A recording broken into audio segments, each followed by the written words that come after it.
Sorry.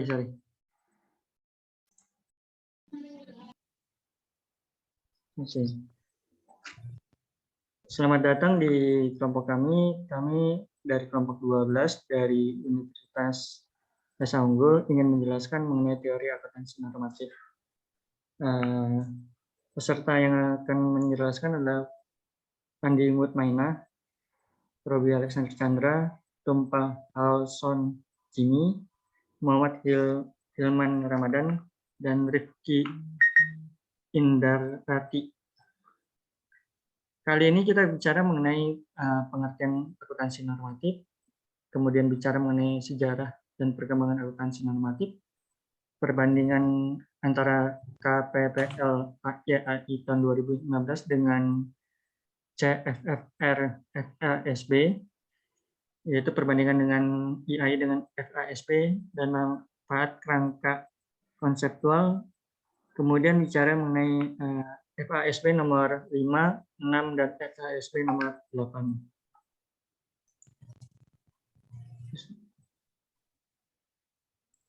Pengertian akuntansi normatif. Akuntansi normatif, teori akuntansi normatif adalah tentang bagaimana akuntansi itu dipraktikkan. Contoh teori akuntansi normatif menghasilkan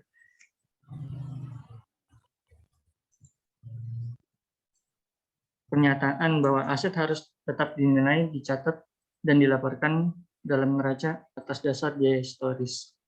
Teori ini sering disebut juga teori a priori, di mana ini berjalan dari sebab dan akibat, bukan dari hasil penelitian empiris. Teori normatif berkonsentrasi pada penciptaan true income atau laba sesungguhnya, kemudian decisiveness pengambilan keputusan.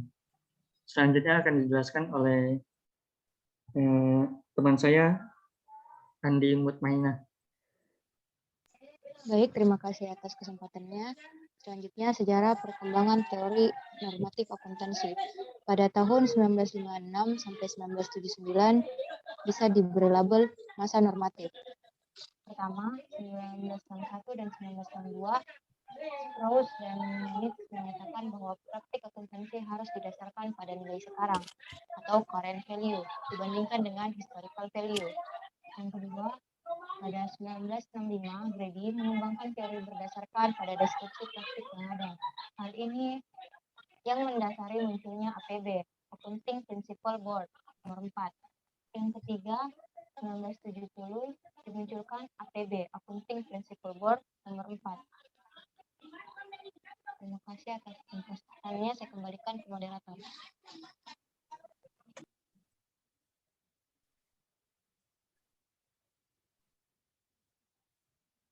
Jimmy, gimana Jimmy? Ada suara, ada kan? Oke, coba. Terima kasih untuk kesempatannya. Berikutnya saya akan menjelaskan perbandingan KDPPLK IAI 2015 dan CFFR FASB. Yang pertama, KDPPLK IAI 2015, kerangka dasar penyusunan dan penyajian laporan keuangan, menyebutkan yang adanya karakteristik kualitatif fundamental meliputi keterpahaman, relevan, materialitas, serta andal. Selanjutnya, kualitas pendukungnya, pertimbangan yang sehat, kelengkapan, dan keterbandingan. Berikutnya itu CFFR, FASB, Conceptual Framework from Financial Reporting.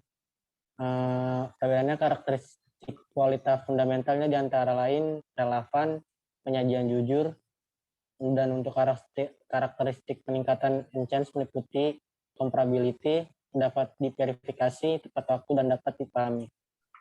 Terima kasih kesempatannya, saya kembalikan ke moderator. Oke, stop share. Terima kasih. Saya akan menjelaskan tentang manfaat kerangka konseptual. Ada 4 manfaat kerangka konseptual. Yang pertama yaitu standar akuntansi harus lebih konsisten dan logis dengan adanya kerangka konseptual. Yang kedua, pembuat standar harus lebih bertanggung jawab terhadap keputusannya. Yang ketiga, komunikasi antara standar setter dan konstituen harus ditingkatkan. Dan yang terakhir, dapat mengurangi standar tambahan jika dalam kerangka konseptual telah mencakup isu tertentu, serta berguna dalam pengambilan keputusan berdasarkan pelaporan akuntansi. Terima kasih. Saya kembalikan kepada moderator. Eh, Saudara Rifki, Ya, terima kasih. Saya akan menjelaskan tentang FASB nomor 5, nomor 6, dan nomor 8. FASB nomor 5, pengakuan dan pengukuran dalam laporan keuangan perusahaan bisnis. Tujuan FASB nomor 5 adalah untuk menentukan kriteria pengakuan fundamental dan panduan tentang informasi apa yang seharusnya dan kapan informasi tersebut dimasukkan ke dalam laporan keuangan. FASB 6, elemen-elemen dalam laporan keuangan. 1. Aset, 2. Kewajiban, 3. Ektas, 4. Investasi, 5. Konferensi, 6. Pendapatan, 7. Biaya, 8. Laba, 9. Keuntungan, dan 10. Kerugian. FASB 8, Statement of nggak kelihatan nih. Financial Accounting Concept. Statement of Financial Accounting Konsep nomor 8. Tujuan umum pelaporan keuangan adalah untuk memberikan informasi keuangan suatu entitas untuk para pihak yang berkepentingan seperti investor, kreditur, dan pihak lainnya untuk mengambil keputusan ekonomi. Keputusan tersebut terkait pembelian, term penjualan, atau kepemilikan instrumen, ekuitas, dan utangan, dan menyediakan dana memberikan pinjaman atau bentuk kredit lainnya. Fokus utamanya adalah mengetahui kinerja perusahaan. Terima kasih. Saya kembalikan ke moderator. Oke, kita coba dulu ya. Untuk sementara ini,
Jimmy gimana Jimmy? Ada suara, ada kan? Oke, coba. Terima kasih untuk kesempatannya. Berikutnya saya akan menjelaskan perbandingan KDPPLK IAIN 2015 dan CFFR FASB. Yang pertama KDPPLK IAI 2015, kerangka dasar penyusunan dan penyajian laporan keuangan menyebutkan yang adanya karakteristik kualitatif fundamental meliputi keterpahaman, relevan, materialitas, serta andal. Selanjutnya kualitas pendukungnya, pertimbangan yang sehat, kelengkapan, dan keterbandingan. Berikutnya itu CFFR, FASB, Conceptual Framework from Financial Reporting. Perbedaan karakteristik kualitas fundamentalnya diantara lain relevan, penyajian jujur, dan untuk karakteristik peningkatan enchance meliputi comparability, dapat diverifikasi tepat waktu dan dapat dipahami. Terima kasih kesempatannya, saya kembalikan ke moderator. Oke, stop share. Oke, kita coba dulu ya.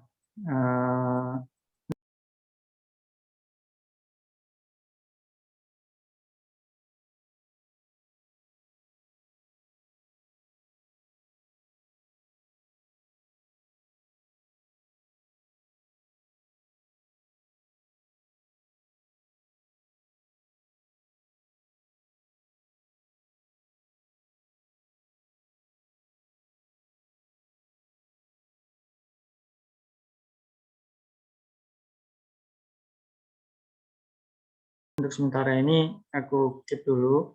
Nanti aku coba share lagi. Ya kasih waktu sejam kali ya buat coba edit dulu. Soalnya aku juga baru pertama kali ngedit begini nih. Oke. Nanti Oke. hasilnya aku kabarin itu aja di Facebook kali ya. Facebook di YouTube ya.